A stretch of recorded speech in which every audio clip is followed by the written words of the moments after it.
It's September 12th, 1998. We're in Houston, Texas at the Sheridan. My name's Slade McClendon, and I'm interviewing Frank and Ann Scaglione. Frank's from the 714 C Company. If you guys could, Ann, if you just want to start by telling us, where did you grow up? I grew up in a small village called Brockton, and Dunkirk was only 9 miles away, but I worked in Dunkirk, and that's where I met Frank. Which state is it? New York. New York State, right. Western New York. And what about you? Well, I was born in Buffalo, but my parents had moved to Dunkirk, New York, which is 8 miles away from what she said. And I met her after I graduated from high school. She had worked in a silk mill, and she stood on the corner every night to take a bus to get home with, you know, from the factory.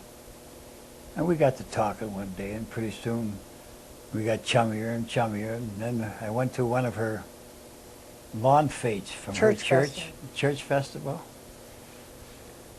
And she was walking around, and they had some games there, gambling games, just small things, little penny ante stuff.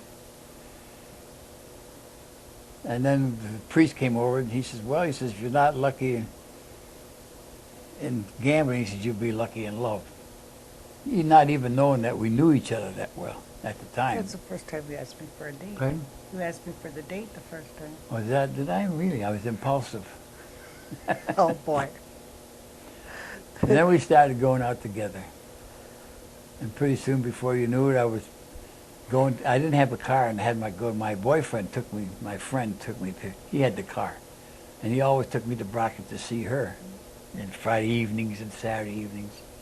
And then I met her mother and her brothers. She had 4 brothers, all bigger than me. And well, from then on, she proposed to me. Did you propose? Oh, sure I did.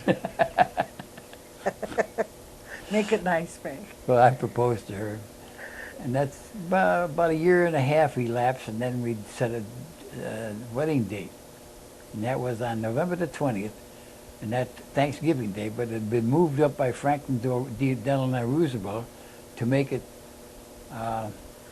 closer, closer to the Christmas holiday than it ordinarily was. It was always the 4th Thursday in each month, and for that period of years that we got married, it was the first one that was moved up to the 3rd Thanksgiving of that month. And it went on like that for maybe 3 or 4 years, and then it reverted back to the 4th Thursday of every month in November. Then we went on our honeymoon. We went to Washington, D.C. We went in a car that my brother had owned, and he let us take it. And we rode around all Washington, D.C., and we went to the Mayflower Hotel.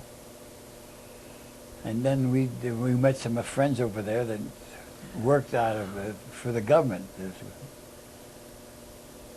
And they entertained us for 4 or 5 days, and they put us, they insisted that we leave the hotel and go stay at their home, Dominic Therese. And we did. And then they went to work, and then in the daytime we drove around Washington, D.C.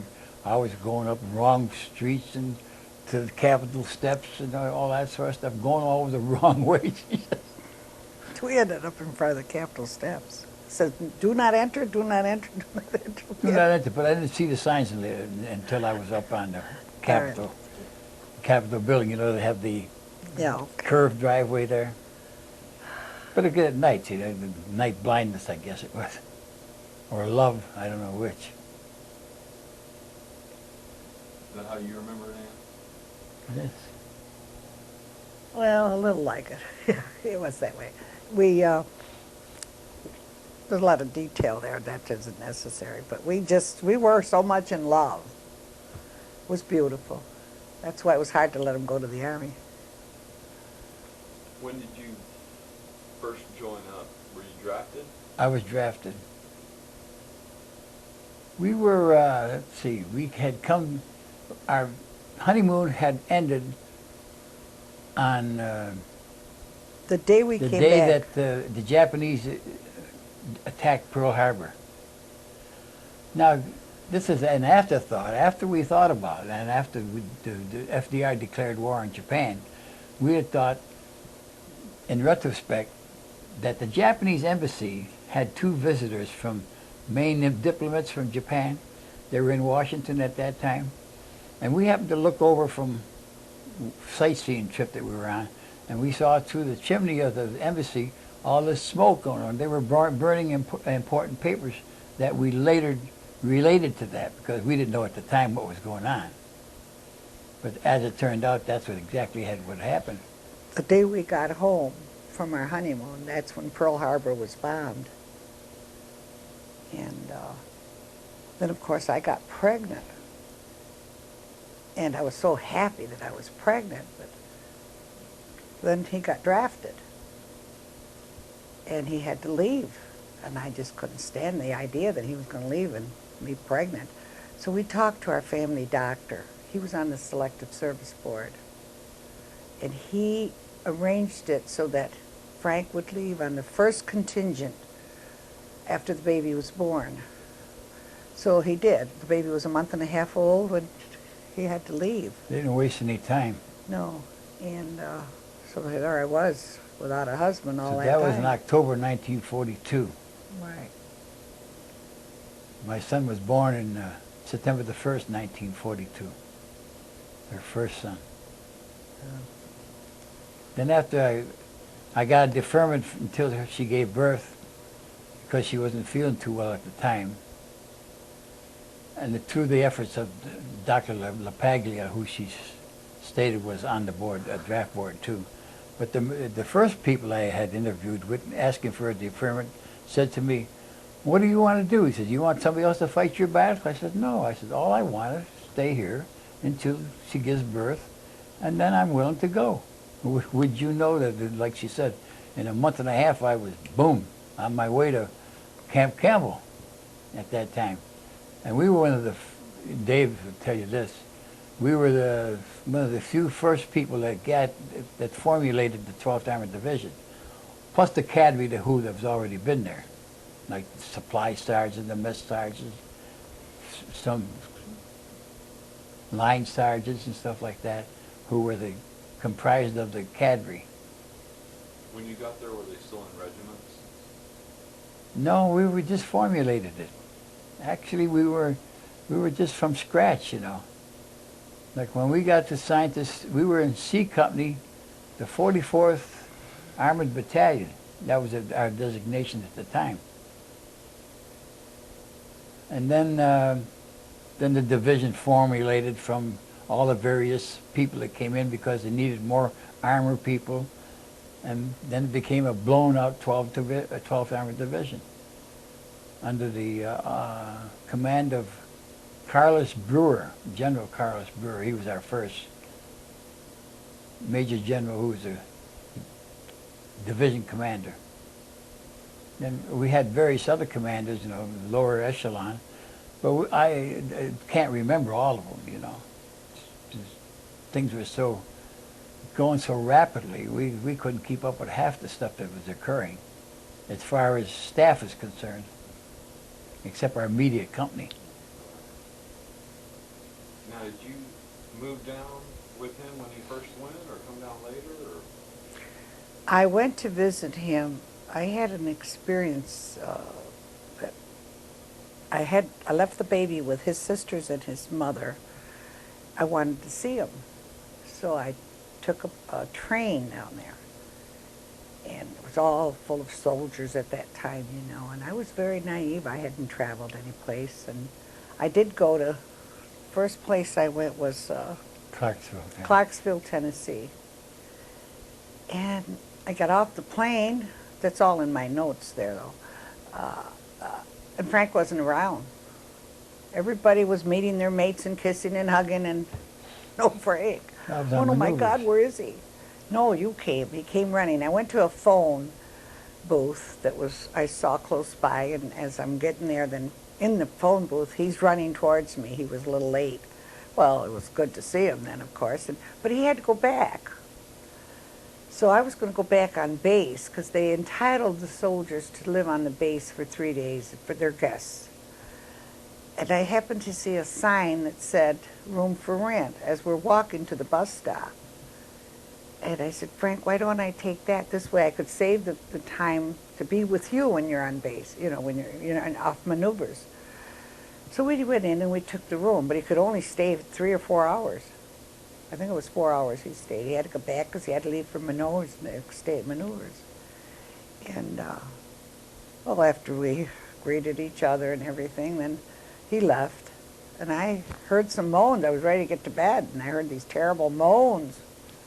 Oh, my God, what's happening? And I sat at the edge of the bed all night long. I was scared to death. The next morning, a knock at the door, the landlady came and she says, honey, did you hear some noises last night? I said, yeah. I said, I heard bad moans. Oh, my son has polio. And polio was prevalent at that time. I don't know if you kids would remember that. I don't know if you do or not, but anyway, it was very prevalent. And he was in a lot of pain, poor thing. But I knew I couldn't stay there anymore. I'd have to find another room. So I did, and I don't know if you want me to continue with my trials on this, but Please. you want me to? Well, anyway, I went out looking for another room. I left my luggage there, but I didn't think it was going to be that hard. You couldn't find a room. There were girlfriends and wives that were there. Some of them were sleeping with just sheets between their beds in a basement. And I found a room, and the lady told me that I couldn't take it until the teacher. I had to share it with a teacher. And I said, okay. I took it unseen. Well, I went up to get my luggage, and I came back and waited for the teacher to come, and I went upstairs. It was an attic room. Oh, it was so filthy. It was dirty Kotex in the corner. The other girls said it was rat infested. There were no sheets on the bed. Oh, my God. Well, it was late then. I couldn't leave. I had to stay there. We asked for sheets, and they brought them at 9 o'clock. Well, I didn't sleep that night either. I was worried that the rats were going to come up, So the next morning, I figured I'm going to go out and look for another room. And when I went downstairs, I met a pretty girl down there that had a hotel room. And the hotels down there were not that nice. So she was looking for a room. I said, oh, you don't want to get one here. I got acquainted with her. I showed her my room. She said, oh, definitely not. So she offered me her hotel room because Frank was coming home from maneuvers that night. She said, we're going on a weekend pass. She said, you can have out my room. I said, okay. So then when I met Frank at the bus stop, he came up to get my luggage. And when he saw what he did, he went, oh, my God, and you slept here? He says, they should have paid you to stay here. I said, I know, it was terrible. I didn't sleep last night again. So we went to the hotel, and then I went out looking for another room. And I found one that was bad. It was a stove, and I had to go downstairs to cook the oatmeal in it. No, that was the first time No. I went. No, I'm way ahead of myself. Well, anyway, I had to come home then. After he left, then I had to come home. Stayed a week, I think it was, and we came home. And then when I went back again, I had some very bad experiences that are probably too long to tell you now. I don't know. Well, here. Good sir. Just things falling off your shoulders. I wouldn't worry about it, but I know you're going to want to look great. Oh, no, I don't want to show my strap. Well, that's kind of what we want to hear, though, is this, Okay. this stuff about what you went through as he was in all this training and Well, stuff. give me my notes because I could be, You need can your I do notes? that? Okay, that's fine. Because I might get just,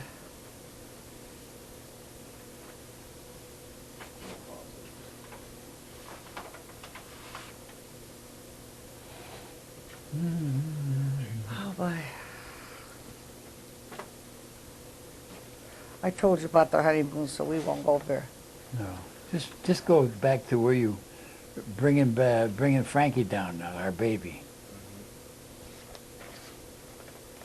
Is he a junior? Yes. Yeah. First one was. Yes.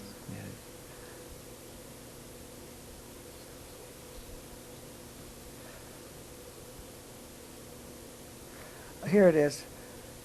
The months following were very sad. This is when he left. We lived with my widowed mother in a small village called Brockton. She was a great comfort and help with the baby. In those days, home phones were not affordable, so our correspondence was by mail. Christmas was approaching, and I decided to visit him in Clarksville, Tennessee. I left the baby in care of... I said that, though. Oh, dear. I was walking towards a phone booth.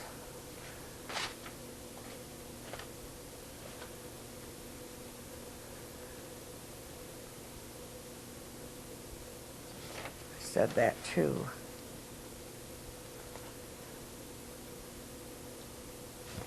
Said that.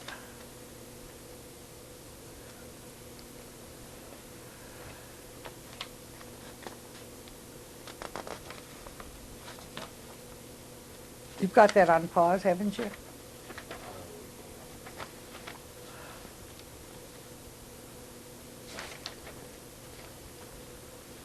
Well, here, this is what you'd want to hear, too. This is kind of different. When you're ready, and we'll play it again. I was telling Beth, all your sons look like soap opera stars. Oh, they are very You're the handsome, best-looking yes. boy. We stayed at the hotel the next 3 days. Wait, I stayed... Okay, are you ready? We're gonna start Okay. it if you're ready. Sorry. Yes. We stayed at the hotel the next 3 days. I stayed at the base in the guest house, which brought us up to New Year's Eve. We were going to town, and we stopped along at one of the halls on base that had a dance. Frank was refused because he was not a commissioned officer. He was so mad. We then went to the train station, sat at a table, and ordered Cokes. Clarksville was a dry town. We were sitting there when John McDougal and Murphy, I couldn't think of Murphy's first name, and neither could Frank, and Murphy walked in. They were leaving on a weekend pass. They had joined us and brought a bottle of homemade corn liquor. We were filling our glasses under the table. We had a great time cheering in the New Year's. The next day I had to leave, another very sad farewell. I then went to work sewing army gloves for Van Relt. My mom took care of the baby, and I commuted 9 miles to Dunkirk. I took pictures and handprints of the baby so his dad could see his progress. After 5 long months, I just had to go and see Frank again. This time I stayed at the guest house. After the second day, I met a girl on the bus, and she asked her landlady if she could put me up. I lucked out. She lived in suburban Clarksville, and she gave me her daughter's room. It was a beautiful home, and they were such patriotic people, Mr. and Mrs. Cutham. They treated us like their own, and they filled the refrigerator with food and beer for our men. I corresponded with them for years later. However, there were some people that weren't so nice as my story unveils. While there, Frank and I took a trip to Nashville and another sad farewell. When Frank left Camp Campbell, he was sent to Fort Jackson, South Carolina. I decided I was going to go to Columbus and live with him. Columbia, with the baby. Jane and Dick Buchanan offered their room the first day. Frank had to go on maneuvers the next day. When Jane left for work, I took off with the buggy to look for a room. Well, finding a room was like looking for a needle in a haystack. After many stops, I found one that was a sun porch and clean.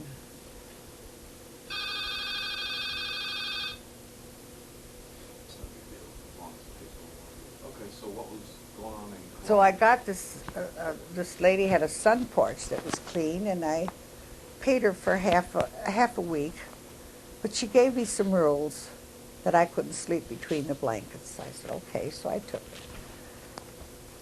Then I went to heat the baby's bottle on her stove, and she just said to me, you can't do that. I said, why? She said, it takes too much oil. You have to take the milk and put it in the pan. You know, normally you heat the baby's bottle in water in the pan. I said, okay, so I did that. Then I washed the baby's blankets and clothes, and I hung them on the back porch. There was a line there. And She comes to me and says, "You can't do that." I says, "Why can't I?" She says, "Because you have to hang them out at night. You can't do that now." So she gave me an old rusty pail. I put the baby's new clothes in there, and they got rusted, and I cried. I cried myself to sleep the 2 nights I was there. And so then I met a woman there that had a little fireplace, not in her room, but a separate room. It was close to my sun porch.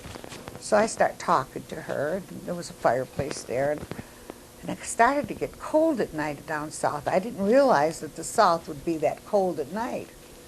And I said, "Oh dear," I says, "I don't know where to sleep the baby. It's so cold in my room." And she's willing. She says, "I'll take the baby in my room and knock on the wall if he cries." And I was trusting her, because you trusted people in those days anyway. It was more trusting society than it is today. And then she got up to go get a drink of water, and she comes back and she says to me, and she's crying. And I says, "Why are you crying?" She says, "The witch heard me offer my room to the baby, and she told me I can't." I says, "But I'm going to anyway." I says, "Oh, no, you're not." I says, "Rooms are too hard to get."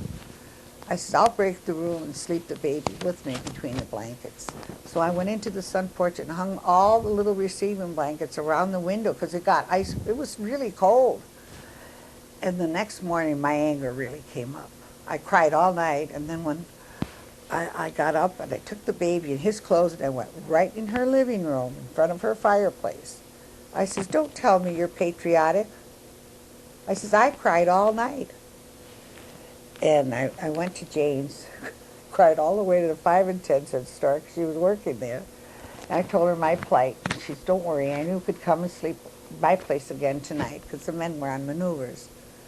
And so at 3:30, when we went back to the house to get my luggage, her friends went in and told this woman a piece of their mind, and we all walked out.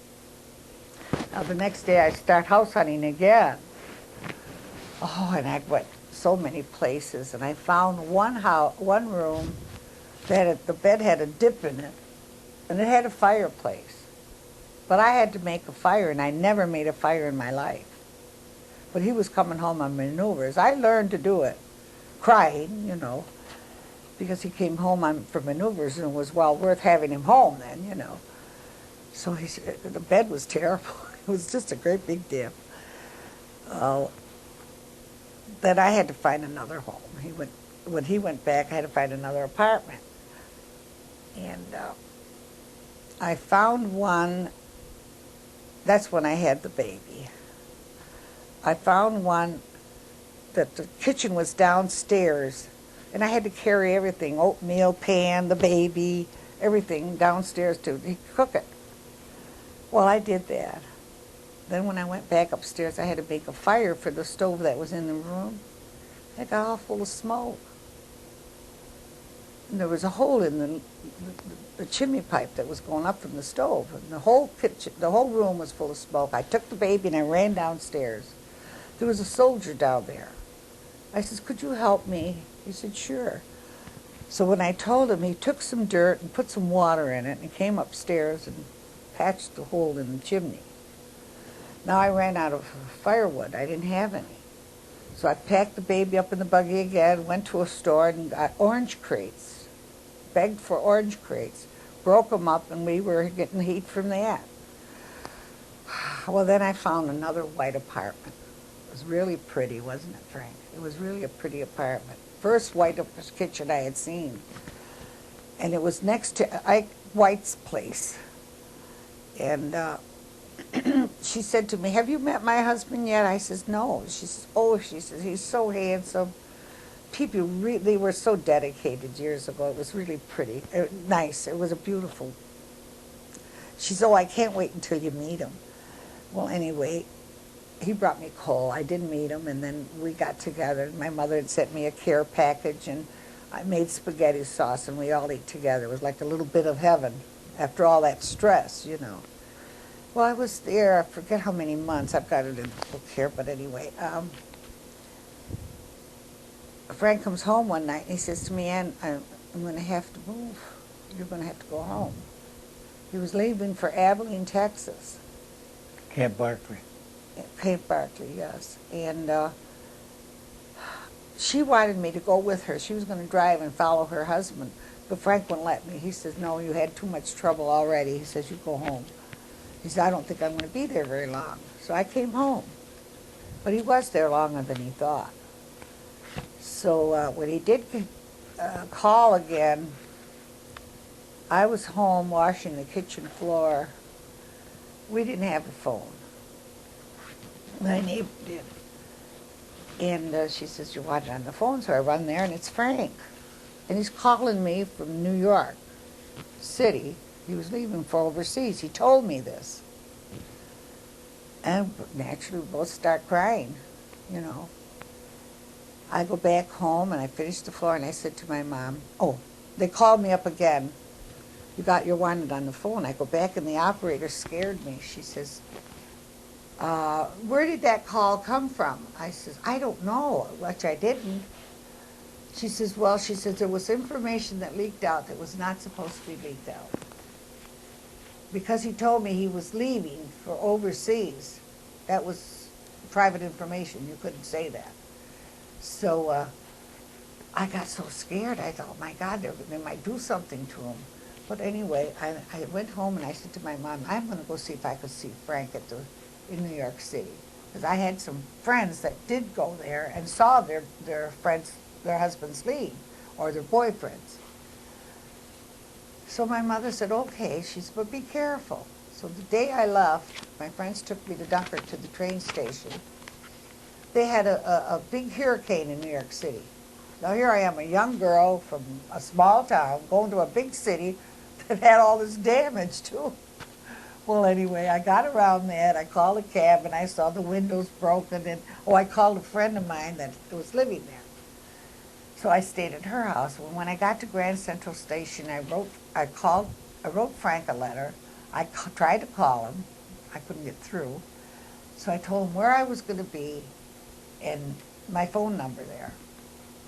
And I gave him all the information. So I went up to White Plains, New York. And when I got to this friend's house, it was 7 stories high.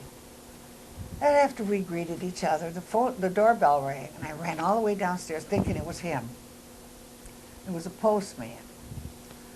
Now, her husband said to me, you know, honey, this was 2 days later, I hadn't heard from Frank. I was looking out the window, every soldier I thought was him, you know. He said, you know, honey, he said, if we knew the pier he was at, we could go and find him. But I called the Red Cross. They wouldn't give me no information. I called Army information, everybody. They wouldn't give me any information. So it was on a Sunday after 3 days. I'd called some of his friends. I had a list that were in his company. I had no luck there.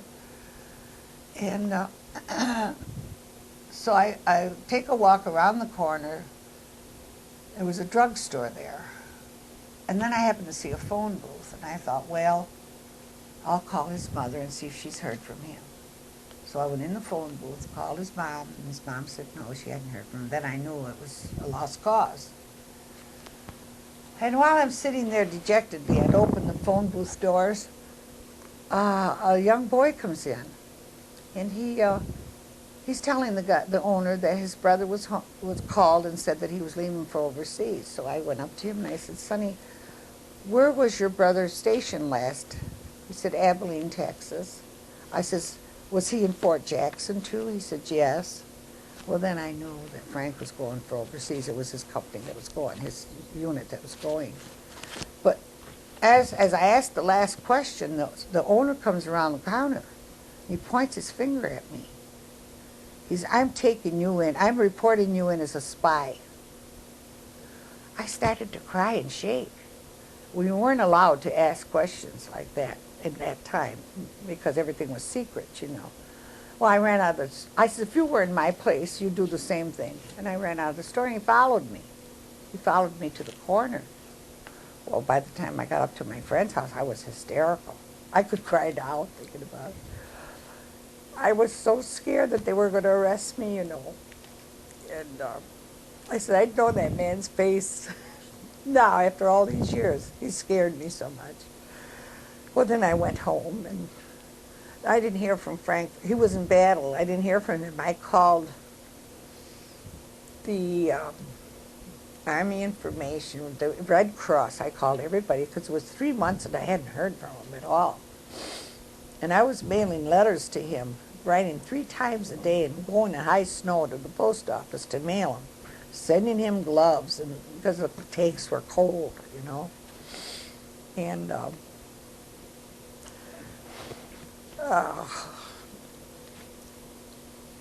well, then when I saw in the paper that Lieutenant Dolce was transferred home because he was wounded, I knew that Frank was in the thick of the battle then. And He was in our company. he was in his company. So I took a bus to go to Buffalo. And I found this address. It was his sister that the address was in. And she told me that he had gotten wounded, and so I knew that Frank was in battle, and I prayed constantly for his safety, you know. So it wasn't easy. It really wasn't an easy time for me anyway. So then his mail was written to me. It was censored. All of it was censored, but I did get his mail. It was censored. Well, I start working at one of the grape juice plant factories in Brockton, and they had brought Army prisoners over, German prisoners. So I was telling my co-worker that Frank was had been in Herlisheim, and this German prisoner. This was after the war, I was at Rudesheim. Rudesheim, whatever. On the Rhine. This was after the war, yeah. But he was still there, you know.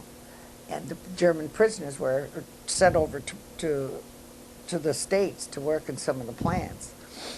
And he heard the name, and he asked the guard if Frank, if he could talk to me so that Frank could go see if his family was all right. He was worried about his family, poor thing, you know. His family he was from one of the Rudesheim. good Germans. His family was from Rudesheim. And so when the guard came over to me and asked me, and I says, well, no. I says, his mail is all censored. He won't be able to look nobody up. And he went, bah, just like that. And he walked away, you know. And, well, then Frank came home and everything. God blessed us and took care of him. And we had 3 other sons, so we've made 4 beautiful sons we've had. So we've had a good marriage, a lot of blessings. When did you first see him next? When he came home, when did you see him? What time? They picked me up at the train station. I came from Fort Dix after being discharged. That was a year and 4 months later. A year and 4 or 5 months later, anyhow. Yeah.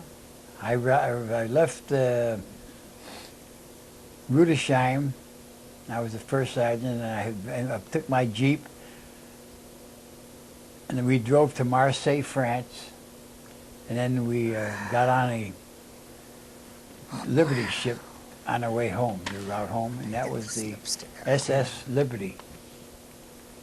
And after, you know, because the war had ended, they had different menus for our mess halls, and steaks and ice cream, and would you know that I got seasickness, and I could hardly eat at all.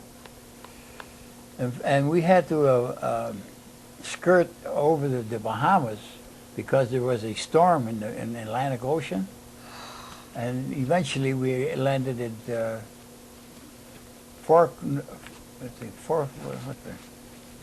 Norfolk, Virginia, and then we went into a commissary there, and we were given disorientation lectures, you know, that there would be a lot of prisoners of war there, and we should not get aggravated with them because they were there, and they didn't want any of you guys that came off the battlefield who had any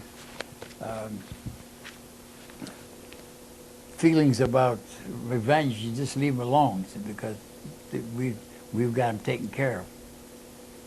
We didn't care about that. I mean, personally, I didn't care about that. But there are some people, you know, who couldn't stand the sight of the prisoners being there and living the life of luxury. And we were here there overseas for a year and a half and not having it half as good as they did, you know.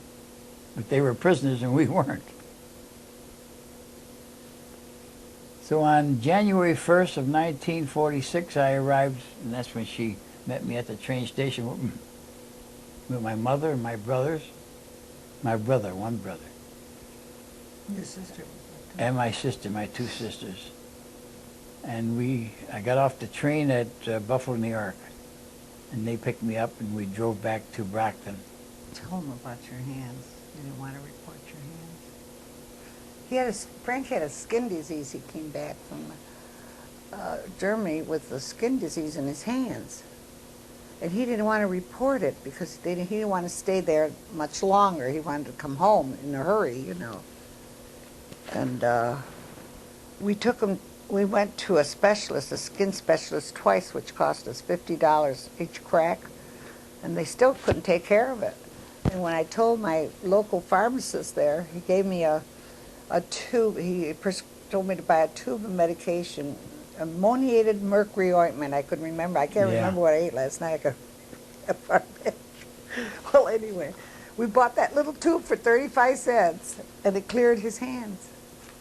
Can you imagine But that? he didn't want to report it. You know, you had to report anything that was wrong with you, and he didn't want to because he didn't want them to keep him there any longer. So at that time, when I was being discharged, I was being questioned by the discharge sergeant in charge, you know.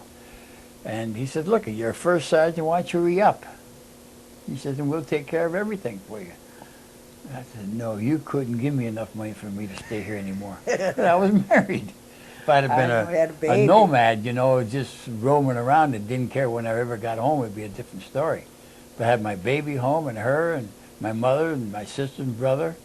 I said, no, you can't entice me. You can't give me enough. I don't want it.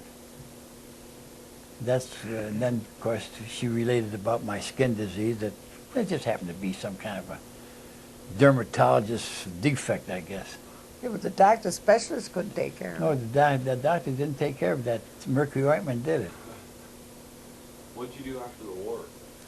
Well, I went back. Well, after the war, I went back to my old job. I was working in a shovel plant, see. And I reported for work because they said within a certain time, if you don't report, they don't have to guarantee that they would rehire you. So I made sure. But would you know they were on strike at the time I can't come home?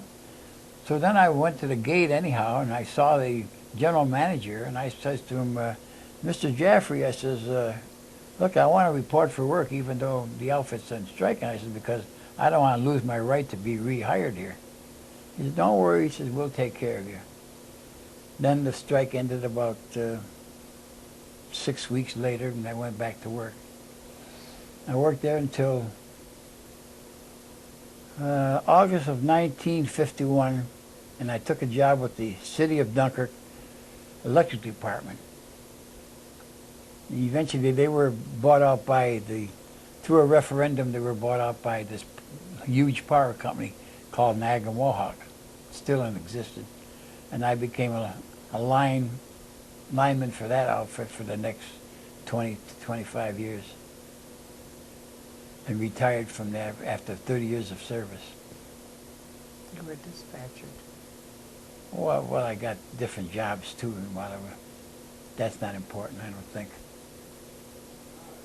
All right, well, I'm going to backtrack a little bit. Yeah. We're doing great on them. What did you think about, what was it like going to Camp Barkley without her, and what did you think about Barkley? Oh, Camp Barkley? Well, like she told you, she said, well, I want to come with you. I said, no, you're not going to come with me because it was too unstable. We didn't know how long we were going to be there. We didn't know if we were going to be... Oh, in the meanwhile, from Fort Jackson to Camp Barkley, we were reattached to the 12th Armored Division. We were part of the 12th Armored Division at first, and they broke up these in smaller units, and they put one of the armored divisions, the battalions in the South Pacific, and we were scheduled to go from to the South Pacific too, you know, as a unit by itself, the 714th. But instead, they just rejoined our parent division, which was the 12th, at Barkley.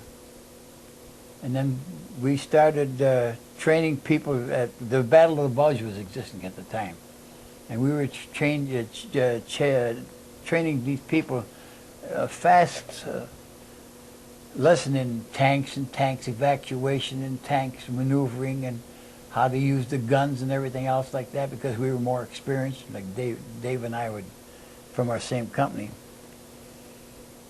And then would you finally know it that we got an order to go to Europe as a division.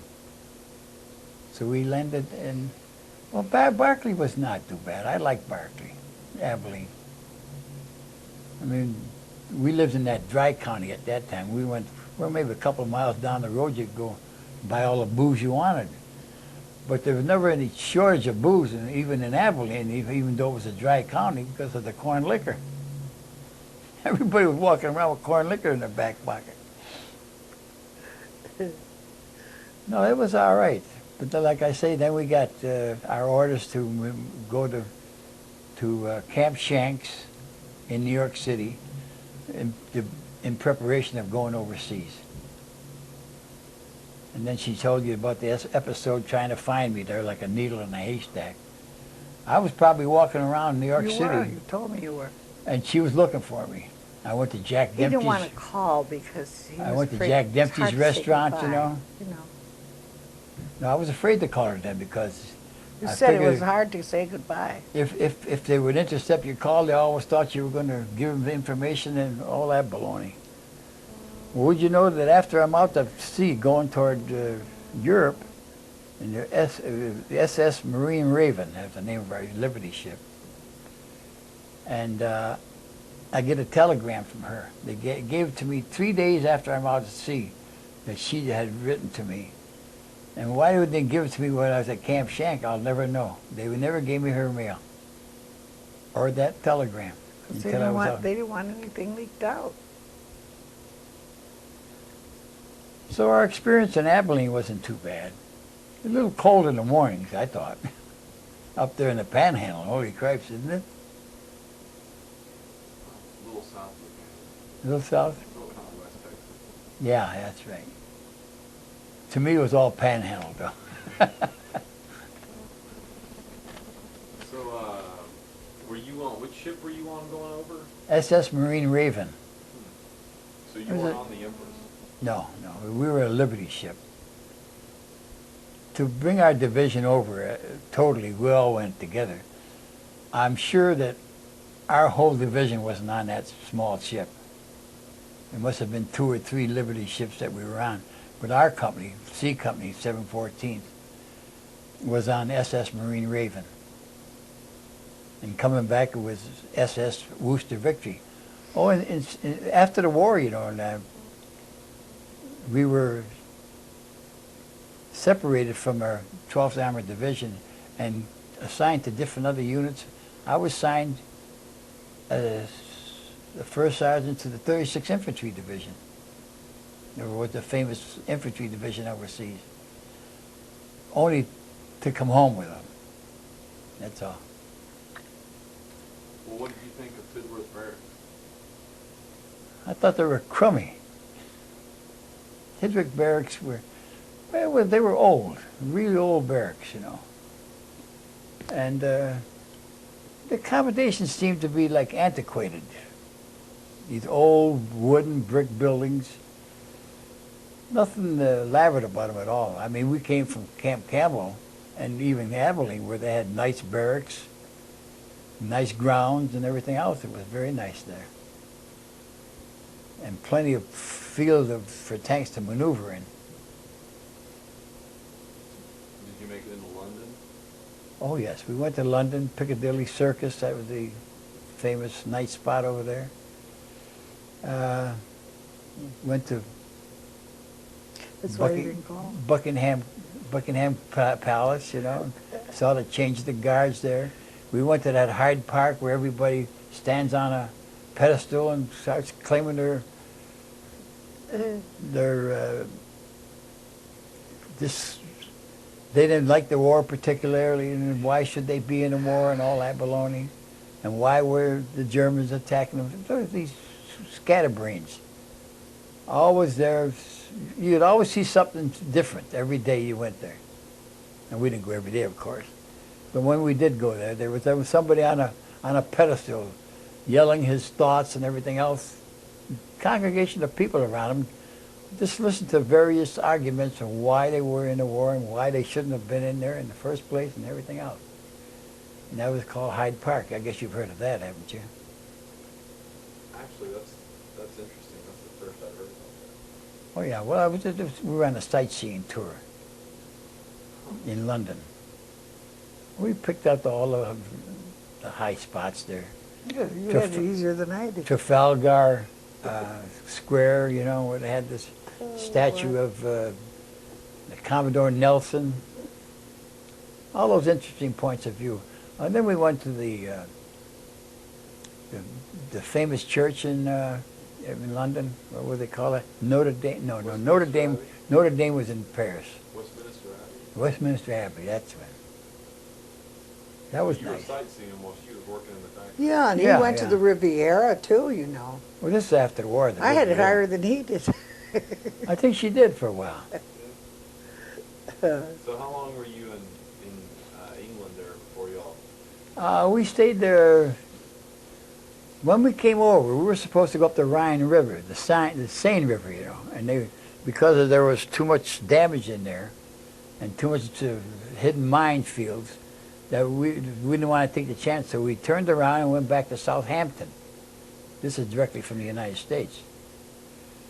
And we landed in Southampton, and then we went to Tidworth Barracks, and we stayed there about almost 4 or 5 months. Then we got on the LSTs and landed in Rouen on the Seine River about 10 days later.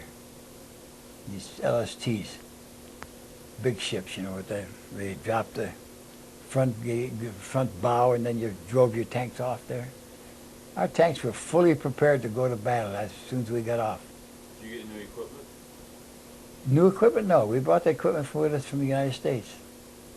Huh. Because a lot of the guys got new equipment in England. Yeah, we did. But you guys had the same stuff. We had the same stuff. Did you land? So you didn't land at Le Havre? No. We landed at Rouen. Huh. At least our contingent Right, did. Right. I just asked because a lot of them did land over. Oh yes, a lot of them did have. Yeah. Now this is after D-Day, of course. You know, we got there. Right. D-Day was June the 4th in 1944, and we landed there September of 1944. But we weren't. We were to land. Then we moved up to Offay, which is a city or a village on the Seine River. And within 4 or 5 days, we were going into the front lines. And from that time on, we went to the front lines. We were in constant contact with the enemy for 6 months until the war ended. Now, when were you made a first sergeant? Right after the war. Okay. So were you PFC all through the No, I was a staff sergeant. Okay. I was All a, through the platoon, war a stuff. platoon commander in my company and a tank commander of my own. Okay. I was a platoon commander. There was 5 tanks. And then I became the first sergeant. Through Captain Clayton, he liked me, I guess. Or I was there long enough to deserve it, I guess. What did you think about Captain Clayton? I liked him. He's a very nice man. I've heard more compliments about him than any other officer. Very nice. Matter of fact, I was got a often, picture of him. I often regretted that I didn't come to the reunions early enough to meet him. But I understand in later years he didn't come to very many reunions anyway. But I wished I would have met him before he died. He died rather young. He wasn't too old, maybe about 10, 15 years ago. Or 10 years ago at They least. say maybe 68. 68? So he died on the golf course. Yeah, Oh, yeah. He We was got a a nice picture guy. of He him. was I'll short. send it with that, He was a short man, though, you know. That's where I want to go. And his uncle was Major General Carlos Brewer. So he was a first lieutenant, and he was his uncle's private driver during the war, at first. It was good. I mean, while he was in the Clayton state, was yeah. Brewer's His nephew. Okay. And was he with y'all in Barclay too? Yes, he was. That's when he came to Barclay and took over the command of a fighting unit like C Company, 714 Tank Battalion. He was good. You know, you'd look at him. He had a young-looking face, Good and looker. you wouldn't think that he knew anything about maneuvering, war, or anything it entailed. But he had a lot of guts. He was always up there in the front. Matter of fact, when we were at Spire, we were all surrounded Spire, and the river was there, the Rhine River, and the Germans were entrenched just at the bank there. And I was in between two homes, or two houses there, or something like that. And we were shooting armor-piercing shells at their 88s. And finally, one of the German people were shooting back at me, and they were bracketing me in. And then I hear Captain Clayton, Skag, he says, get the hell out of there. He said, they're going to hit you. He saw that they were bracketing me. You know how you bracket 50 yards low, 50 yards over, then boom, they get you. So I moved out, and just as soon as I moved out, the damn shell hit where I was. Should have been. I mean, would have been. So I always admired him for that, getting me out of that one, because I didn't notice it. We were too interested in loading the damn guns and shooting back at the Germans there. Then we had this Negro infantry that was attached to us for a while. All Negroes, of course they were segregated in the war, and they were company commanders. Each one of the commanders were white men, second lieutenants. So we wanted them to, by foot, circle these embankments for that the Germans had set up with their 88s. They were like cannons. They weren't mobile at all. They were stationary. Just keep shooting back and forth at us, and we were shooting at them. We were at a disadvantage of their 88s, because their 88s, if they ever hit you, they would pierce your tank just like a paper bag. That's how good that 88 was compared to our 75. Our 75 felt like it was a pop gun compared to our 88s. But in the end, we overwhelmed them anyhow because we had more than they did. But to get back to this Negro company, they went in there, and I don't know, for some reason or other, their leaders were telling them to come on, let's get in there and circle these people and trap them in there. They all took off for the rear. We can elaborate from that, but it wouldn't do any good today. So what did y'all do? Well, we stayed there and suffered it out, and we finally overwhelmed them. And that's where we crossed the Rhine at Speyer. That's one of our, outside of Herlesheim, this is one of our next bloodiest battles. Herlesheim was our worst. Like I was telling you, when we were evacuating from Herlesheim, we saw Captain Clayton and Dave Golden with their tank tipped over, had fallen off that bridge. But I remember him sitting there, he was standing on his tank, it tipped over, and he says, come on, get out of here, go. It was all dark at that time. It was, after, maybe midnight or something like that, and we were coming out of there. Now, I don't know if you want to, was there anything you wanted to talk about? You said 4 or 5 days out of Ophé, y'all started heading towards the front. Yeah, that's the first time we went into combat. That was before Spears? Pardon? That was before Spears, over by the Rhine? Yes. Okay. No, it wasn't quite up near the Rhine. Okay. So what went on then? Could you tell me the story? We moved out at night, and no lights, of course. You had those dimming lights on the tanks. And there was an artillery battalion up in front of us, and they were shooting. And you could see like a 4th of July, all the fireworks, That's the way it seemed as we were going by them to go up ahead, because they were clearing the way for us. with high explosive shells, the artillery was. And then we came in contact with the enemy. We hit the German territory about next day or two in a town called Bettville. That's the first time we came in direct contact with the Germans. They were in the town and we were trying to capture the town. We finally captured it. And we had a few casualties there, but not too many. And then through various other skirmishes, the days went on. They wanted us to, our division, to protect the southern flank of the Bulge, so the Germans wouldn't break out there and come to the south, Alsace-Lorraine. And we were there doing that. And then after that, we got attached to General Patton's 3rd Army, the 12th Armored Division. And we're called the Mystery Division. You've heard of that now. And we were, that's toward the end of the war, though. We scampered through there like 40 miles and 45 miles in, 2 or 3 days, We were, because what they called speed tanks, We captured, of course the war was ending anyhow, but we captured for like 7,100 German soldiers.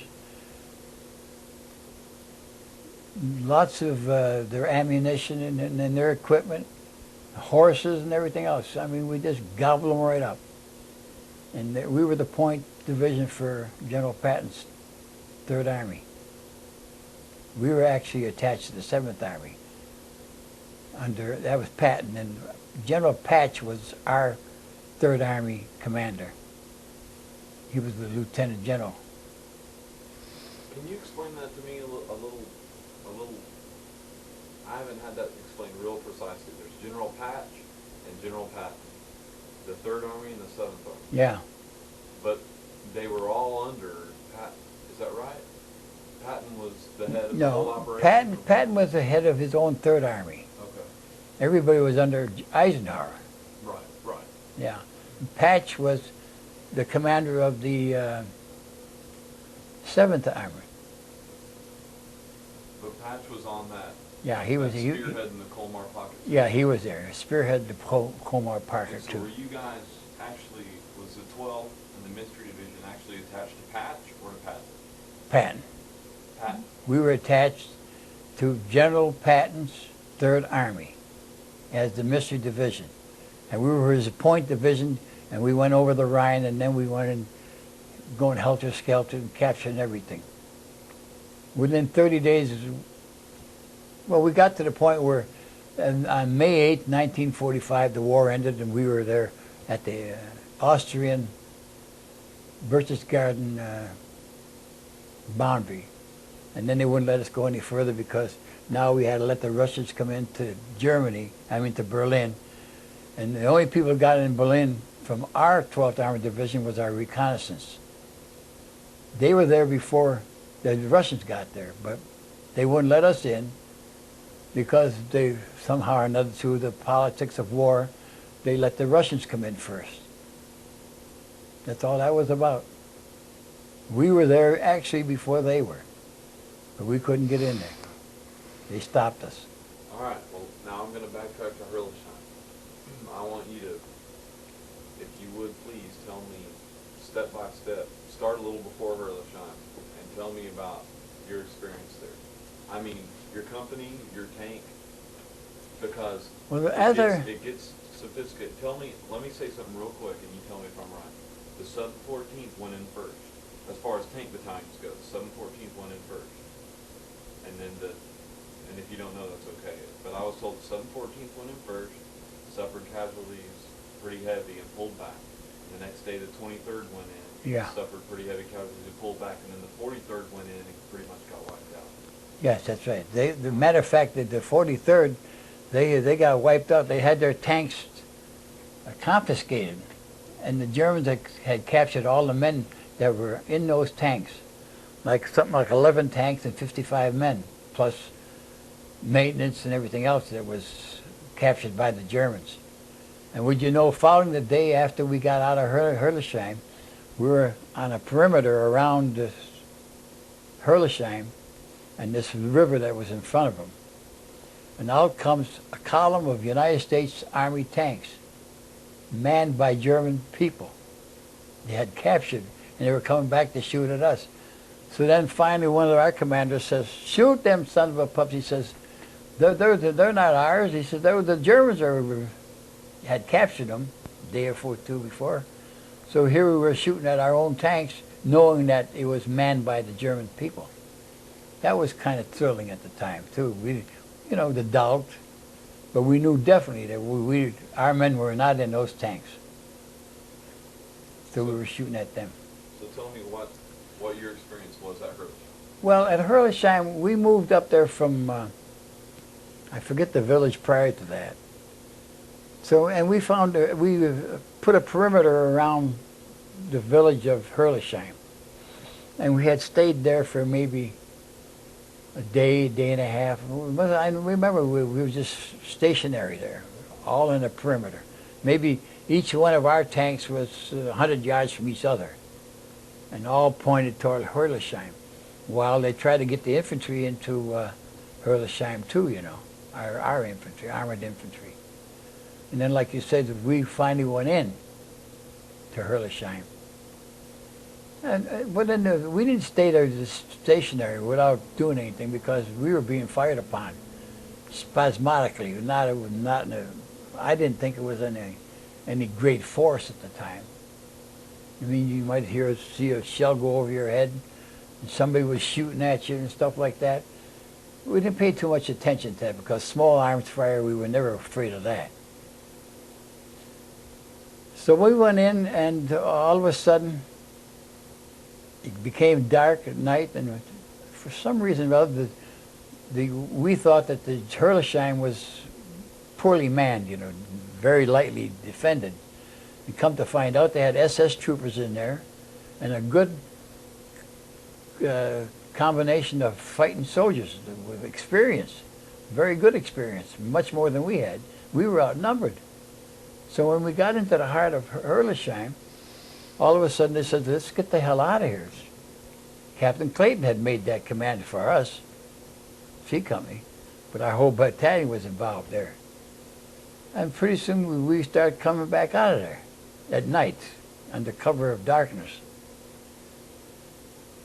We had run up and down the streets a couple of times, and finally we decided, our commanders decided, that we couldn't hold off here. We'd be captured, like that 43rd was.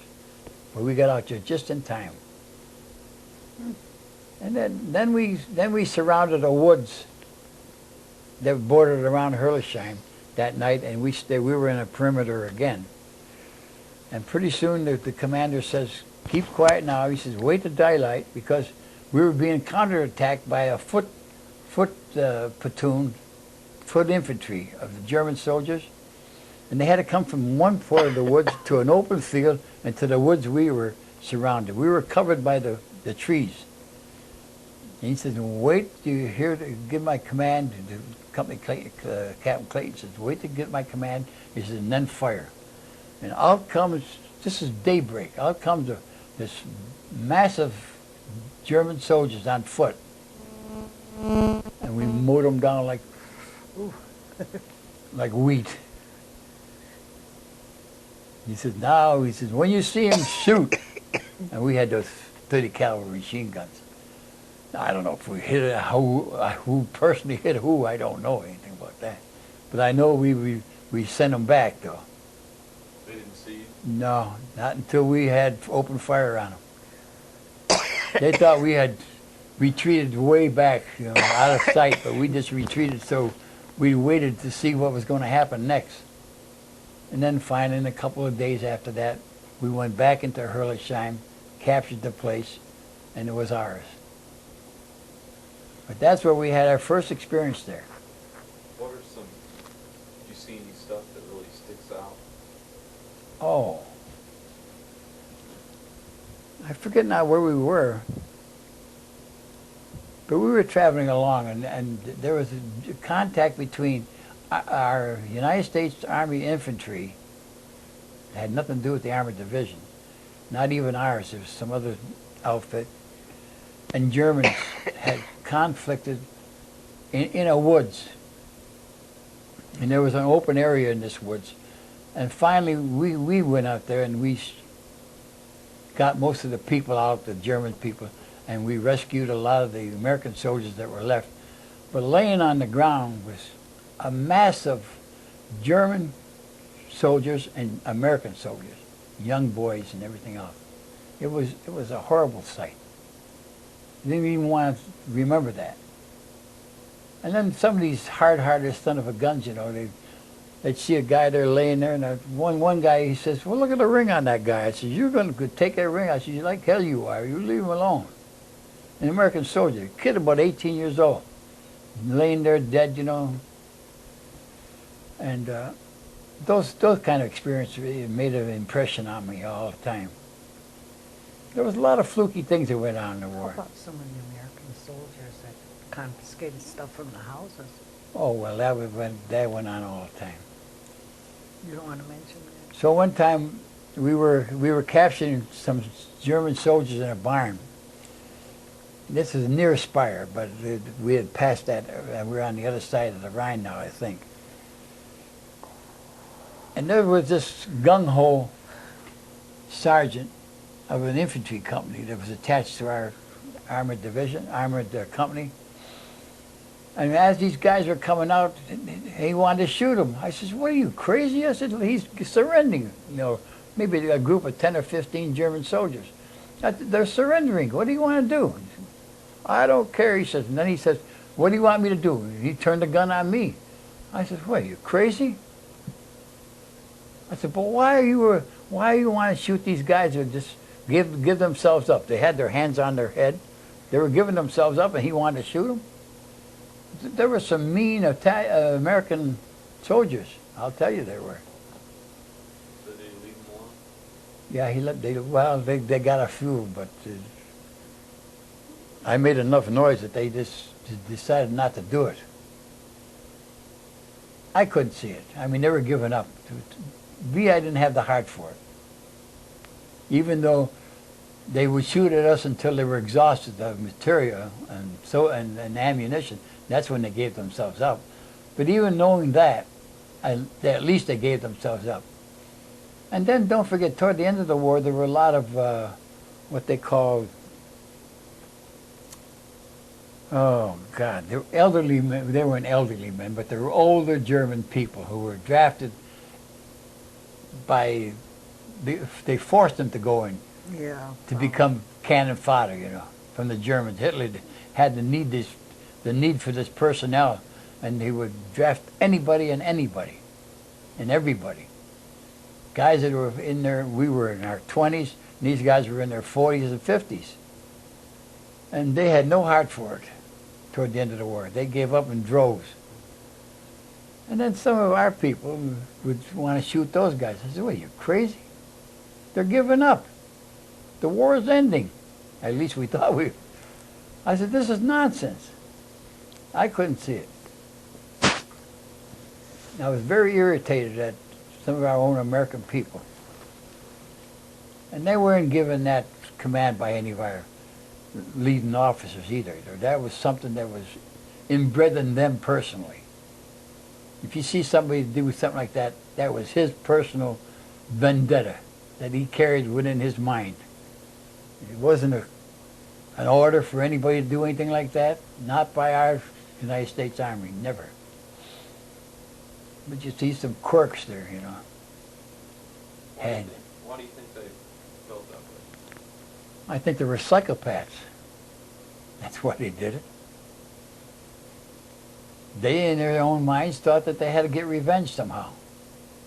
Maybe because they were taken away from their families, and maybe that was their way of retaliating, but I didn't think that was any way to retaliate. The people were giving up. I thought it was horrendous. Unnecessary. Well, what else? What other things? I know I've heard you talking. What else sticks out in your mind? Some stuff that really, I don't care if it's funny or... Oh, well, some of it wasn't. She was saying something about Mr. White. What, something White? Ike White. Y'all lived next door to him. Oh, yeah, yeah. Well, we were around, we were surrounding Bettville, Bettville,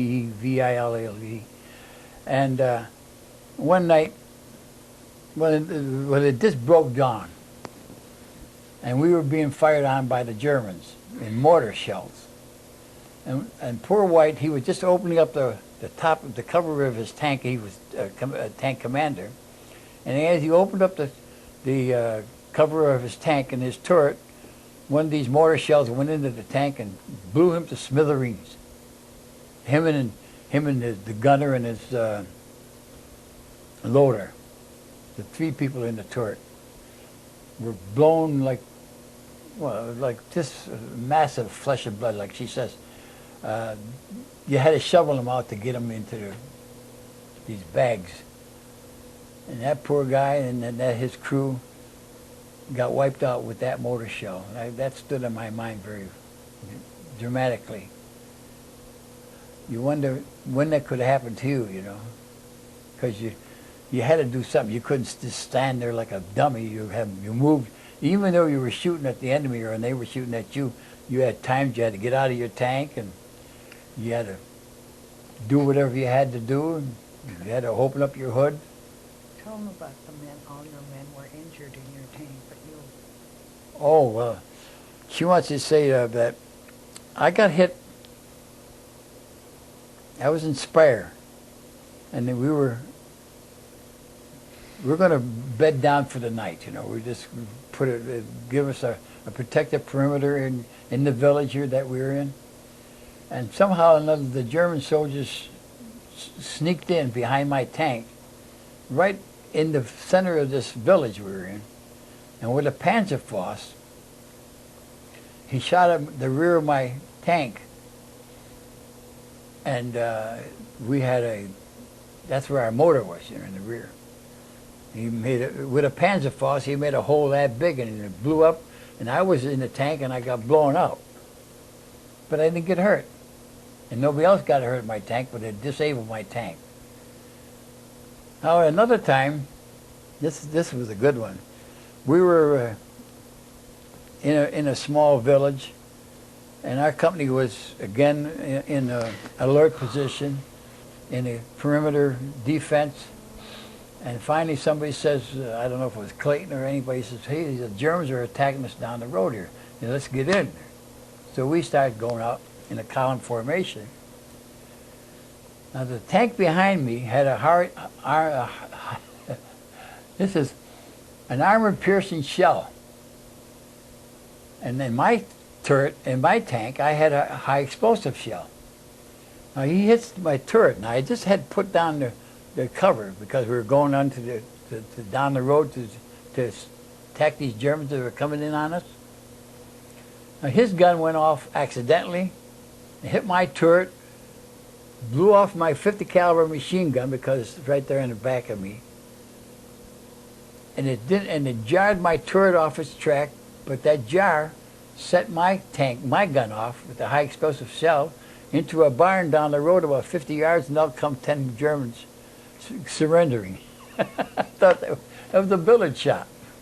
That was in the Stars and Stripes. That was in the Stars and Stripes. Now, how about the fact that they were wounded? Didn't you tell me that 5 men were wounded? Oh, that's another And time. you got not the Purple Heart, you got the... He wouldn't give me the purple. No, not the Purple Heart, the Certificate of Merit. You got the Certificate of Merit for it. Captain Clayton had put me in for the Bronze Star. See, For the because Bronze Stars. we were attacking the Germans around a cemetery. And we got down there far enough that before I knew it, a German soldier had come around the corner of this cemetery. It was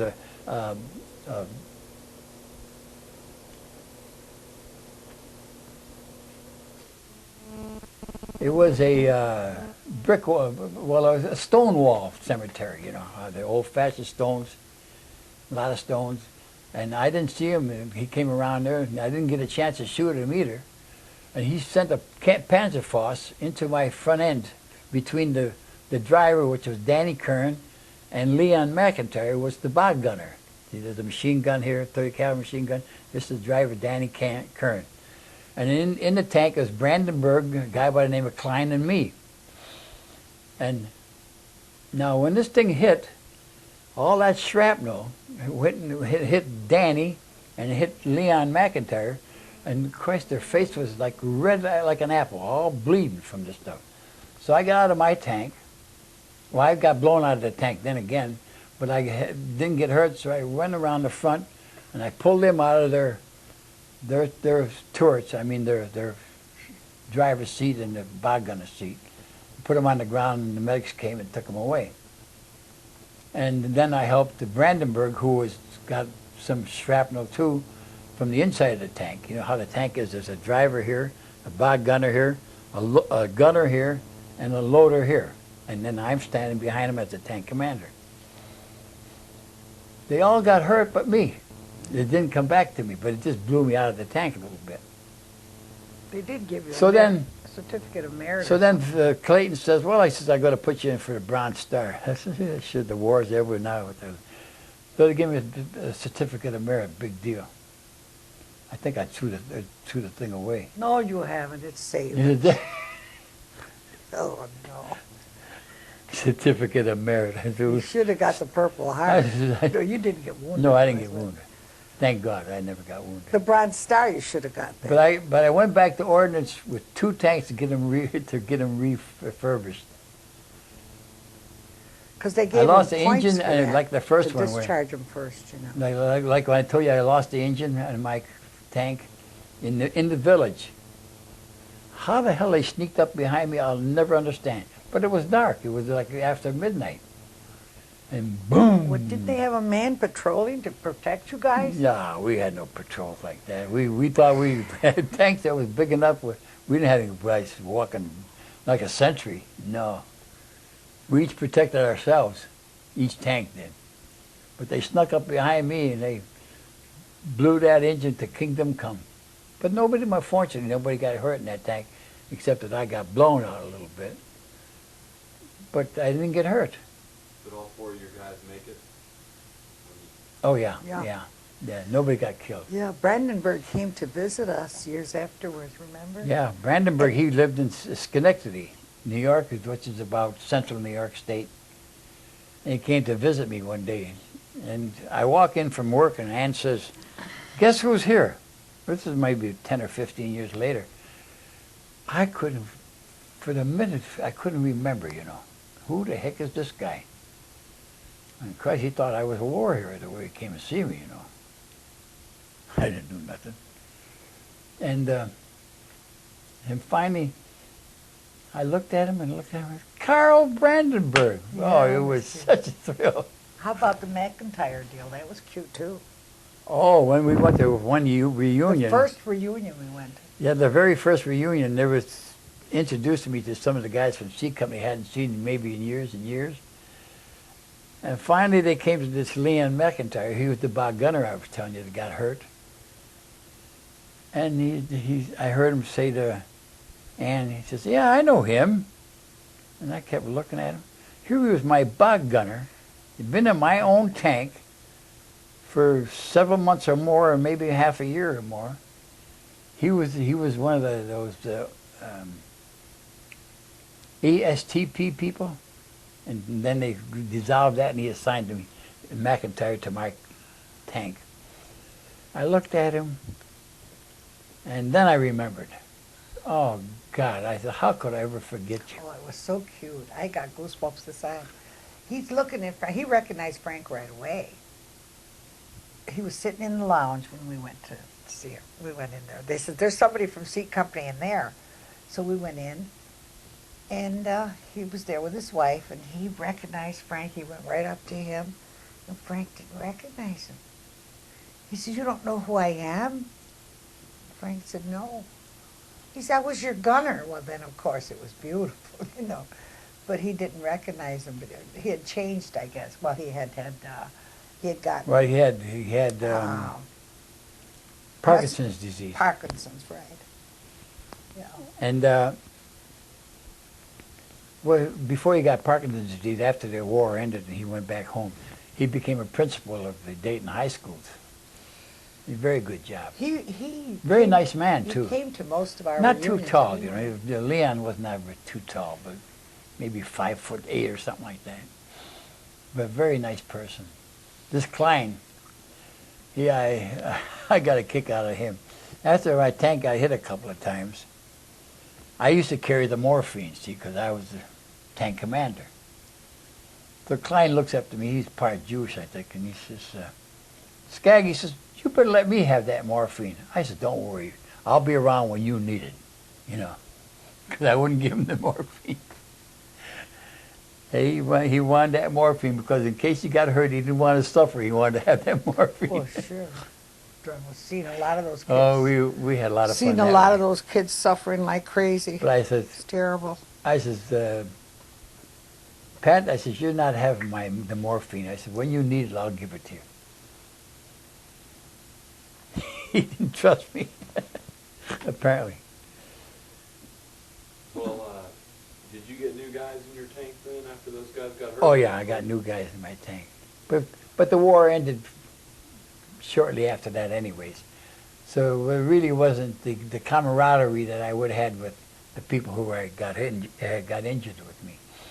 Matter of fact, the fact that he went to ASTP and came to the 12th Armored Division and he was assigned to my tank, he was one of the people who was like a charter member of the 12th Armored Division in spite of the fact that he had gone to this specialized schooling training. There was him and there was a couple other guys that came, they were assigned to the C Company, but became regular members of our company. And that was nice because we grew up to be like a family, you know. C Company, you can tell now the people that's left, like David, you know. Because David, we always thought he was a brown noser anyway. He had to be around Captain Clayton all the time. Then there was Jimmy Phelps, who was a first sergeant, a very nice guy, Kentuckian. They called him, what the hell they call the Kentuckians there? They had a certain name for him, I forget now. But he went to a couple of reunions. Now he didn't feel too well. That's why he hasn't been to a few lately. We're dwindling down. Oh, redneck. You know how they call the Kentuckians rednecks? He had no formal education, but he was a smart cookie. And he could shoot the eyes out of a gnat, you know. Holy Christ, he was good. Matter of fact, he became a first sergeant, and even after the war, he stayed in and served his 20 years in the Army and became a captain. But then they took it away from him for some reason or other, or he got discharged. And then he became a civilian employee at Fort Knox for the rest of his career. He got a pension from the Army and a pension from the government for double dipping, you know. What do you think about Company C and so forth? Pardon?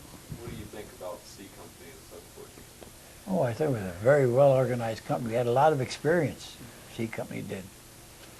Much more than, well, I shouldn't say this out loud, but much more than I heard what the rest of the companies had, you know, like A Company, B Company, and D Company. C Company always, well, maybe a prejudice, we always thought we stood out better than they did. But I'm sure they had the same kind of experiences we had. Yeah. But there was nothing better than being, when you look back at it in retrospect, being together with each other so long. Like we There's were a together. strong bonding. We were there, together maybe fighting together like that. from 42 to 45, the end of the war. Then that's when we started breaking up. And that's when they started taking men with fewer points and sending them to the South Pacific because we were still at war with Japan. But I had more points because I was in there early and I was married, got extra points for that. So I stayed there. I didn't get a chance to go to the South Pacific, and I didn't want to go anyways. Yeah, I was curious.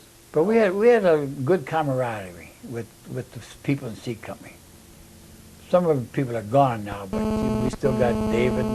We had Jerry Roach and Iverson. You met him. Very good guy. Cagliari, he died. Cagliari just died recently. This month. Iverson was a real humdinger. he put on a decoration of his own one day. You know, he got himself a steel helmet someplace and a robe, and he talked half German, you know, and he was going to award people peace shooting contests, you know, and stuff like that. And he talked that broken German. Oh, he was a roaring. Just to have something to do when there was a little few bit of levity. lull minutes in the shooting and thing. Whose tank was Iverson? He had his own tank. He was tank commander. Iverson was a lot of fun. He's a lot of fun now today, too. What a beautiful man he is, too. Oh, God. And we had some good lieutenants, first lieutenants. You know, they were lieutenant platoon leaders. Then there was you had the platoon leader who was a lieutenant. He either second lieutenant or, second, mostly a first lieutenants. And then there was the staff sergeant, and all the buck sergeants were tank commanders too. Some of them were, not all of them. What do you think about the French civilians? I thought they were terrible myself. They treated us like scum, and we saved their fanny, I thought. Some of those French freedom fighters, they wanted to take the credit for stuff that we did. We recaptured a lot of their areas that they were supposed to be coming back with de Gaulle, you know, and secret forces and stuff like that. They made more of a show about their victories, which was our victories actually. They just happened to be along with us. They were snobbish. They didn't like the Americans that much anyway. Still today they don't. What about the Germans? German civilians? German civilians, after the war, they were pretty nice. I thought they were nice people. I mean, I never met, well, how can I tell you? I mean, I've seen a lot of SS troopers, and I've seen them give up and everything else. They were just like any other human being. I mean, some were scared, some were flaunting their hatred for you and anybody else, you know. That was the way it was. I guess it had to be accepted. How would you describe the difference between the regular German army and the SS troops? The regular and our army? No, the regular German army and the SS troops. Oh, from what I understand and the way they fought, the SS troopers were more dedicated and had more pride in trying to be the victors in all their encounters. They had the fight and the feist and everything else. But the regular German army, which was comprised of people like us who were drafted in their army, like we were, didn't have quite the fighting enthusiasm that a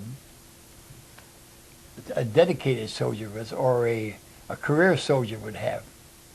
I think the SS troopers were more career soldiers, whereas most of the people who fought for the Germans, likewise the United States, were people who were common, ordinary people, married like we were, who went into the army because their country called for them, not because we wanted to. We didn't dare say no anyways, you know. So you either volunteered or you got drafted. Because I was married, I got drafted. My brother wasn't married at the time. He volunteered because I was in there. Because after all, he wanted to do his share. And that would happen to a lot of American people. And that probably would happen to a lot of German soldiers. Or the English, as far as that goes. Or the French. You said, I was talking to David Gold a few minutes ago, and an hour or two ago. He was saying how he volunteered to go to that, I forget what he called it, IB something. It was Indian, Burma. Anyway, he volunteered to go fight in Asia. Oh, yeah. Of course, a lot of the men weren't real thrilled about the idea that now they had to leave Europe and go fight in Asia before we dropped the bomb. And you said, you got to stay, you didn't have to go to Asia. No, I had enough points to... You were ready to go home. We were ready to go home. But because the war in Europe had ended. Sure. Well, not being single and having something to lose, What was that? How did you not think about that, or did you think about it? I mean, what was that? Because here you had a wife and a child back home. What Well, did you mentally? What was that like during the war? well, mainly I wanted to get home as soon as I could. I mean, they offered me everything else under the sun, you know, because I was a first sergeant. I had a chance to stay in there and get better paid than anybody else, have a command of a company, you know, as an enlisted NCO, non-commissioned officer. I had a chance to go to OCS, didn't want it. Nothing could entice me because I wanted to go home to her and my kid. Well, what was it? I didn't think I wanted to make a career out of the Army anyways. Sure. When you went in though, like, and y'all started having combat, and there was that danger there. What did day to day? What did Day to day, I became, after so much constant, imminent contact with the Germans and all this fighting back and forth and seeing guys like Gray and Ike White get killed and the various other people I knew that got sniped at and everything else, or got bombed out or whatever. I walked around a couple of nights in my tank, just following, you know, in column formation. We were going to go from one fighting area to another, like a zombie. I felt that, well, there's nothing I can do about it. If I'm going to get killed, I'm going to get killed. That's all there is to it. There's no way in the world that you could personally protect yourself when you're in direct contact with the enemy shooting at you. I don't know how you guys can do it unless you hide and quit. Like a few soldiers I see do that. You know, they would just quit. I know one fellow in the C Company, we were attacking some German emplacement there, and Captain Clayton called him, and he wouldn't answer his radio.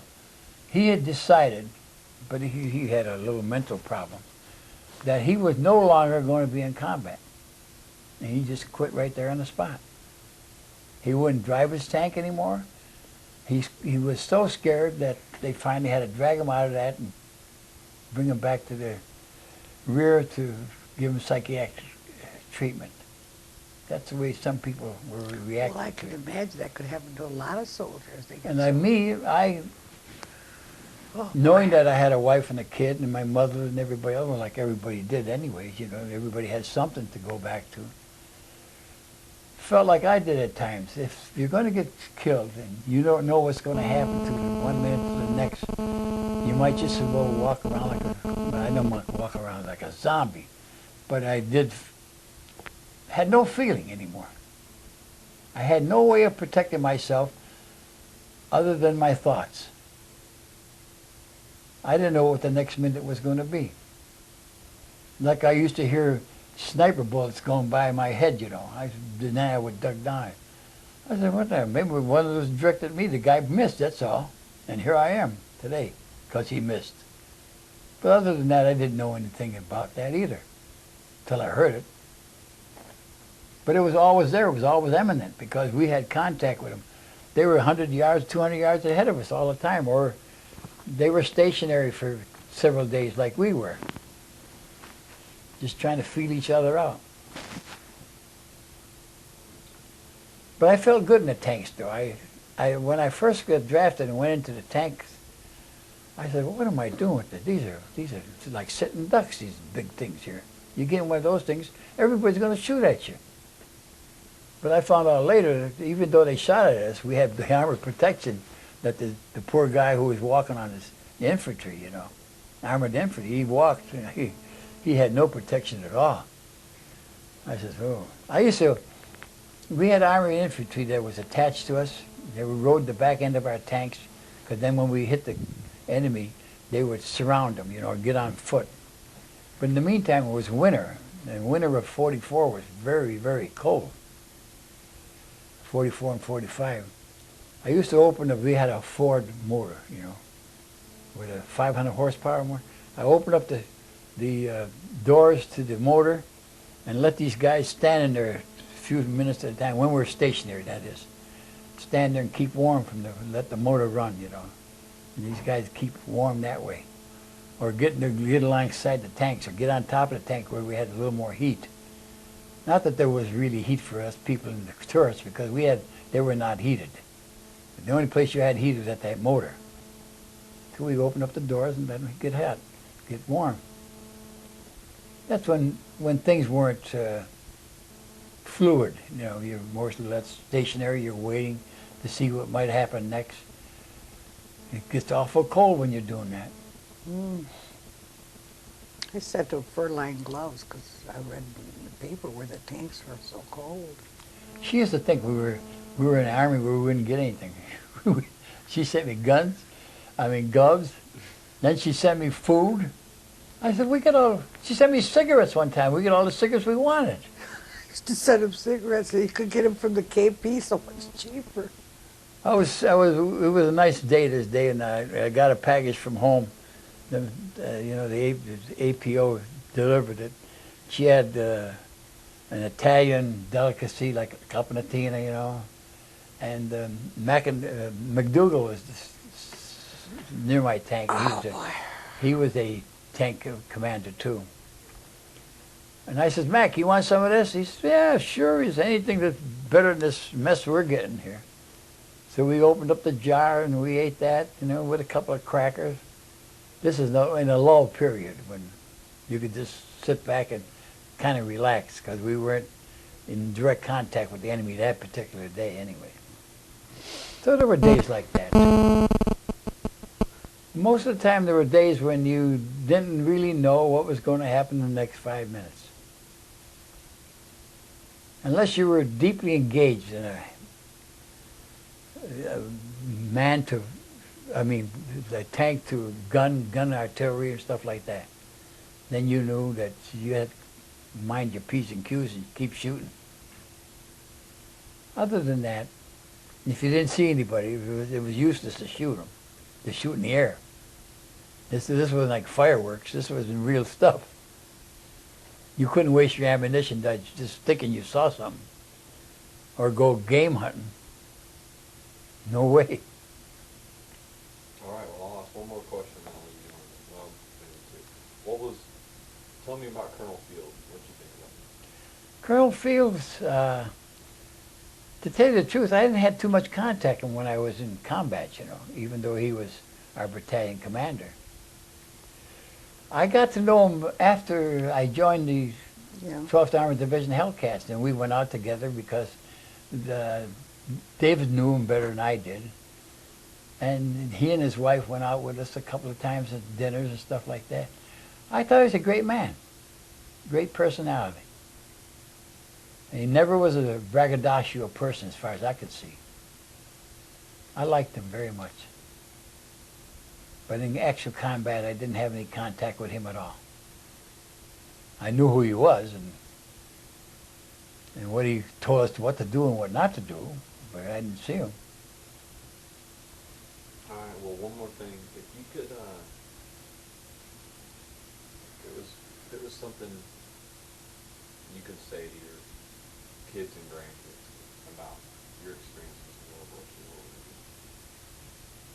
Well, strangely enough, I don't talk about it at all. You never did. Just started talking I about it. don't tell them that. Even when my kids became eligible to go to Vietnam War, you know, my one son, he got drafted. Oh, you know, he signed up for the draft and he got called. But he flunked on a physical problem. And my other 3 sons never got called. And I never encouraged them to go fight for your country, you know, not in the Vietnam War or the Korean War. No way. I couldn't see that foolishness. And it was foolishness. It brought down a presidency even though he don't admit it. I mean, he's not here to admit it or not admit it. Johnson, he knew that in the Vietnam War that he would made a mistake there. But Nixon, too, you know, made that same mistake. They just wasted the taxpayers' money.